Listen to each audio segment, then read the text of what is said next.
التشيكي، وكان العمل جمعهما في ستراسبورغ الفرنسي. هذه كرة بالجهة اليمين، الله الله، الشمشوني أخيرا نطق، الكوري أخيرا تكلم، وأفقد شباك الأهلي عذريتها، وكف وفك شفرة شباك النادي الأهلي.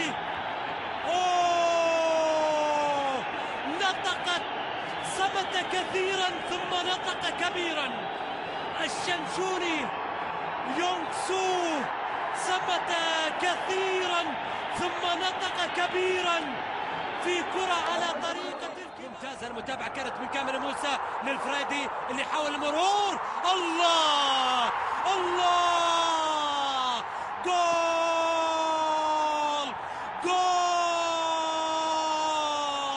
وعاد الهلال مع المهمات الثقال، عاد الهلال مع المهمات الثقال.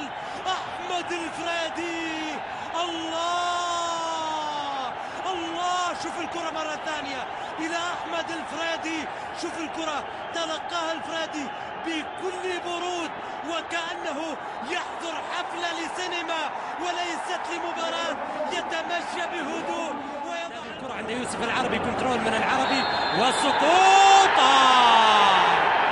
ضربة جزاء الأهلي من الوريد إلى الوريد. وشوف الكرة مرة ثانية والفي العربي والاحتساب لضربة الجزاء الآن من حكم. شوف الإعادة بالبطيء مرة ثانية، وياسر المسليم والشلهوب، جول، ثالث أهداف الهلال، الهدف الثالث الآن للهلال، يسجل محمد الشلهوب من ضربة جزاء احتسبها حكم المباراة ليوسف العربي، تصدى لها محمد الشلهوب الذي يسجل أول أهدافه هذا الموسم. أخيرا يسجل أول أهدافه. طبعا اليوم 3 لاعبين يسجلون أول أهدافهم هذا الموسم. وأيضا حديث الاستدعاء لاعب آخر، هذه كرة عرضية، جول،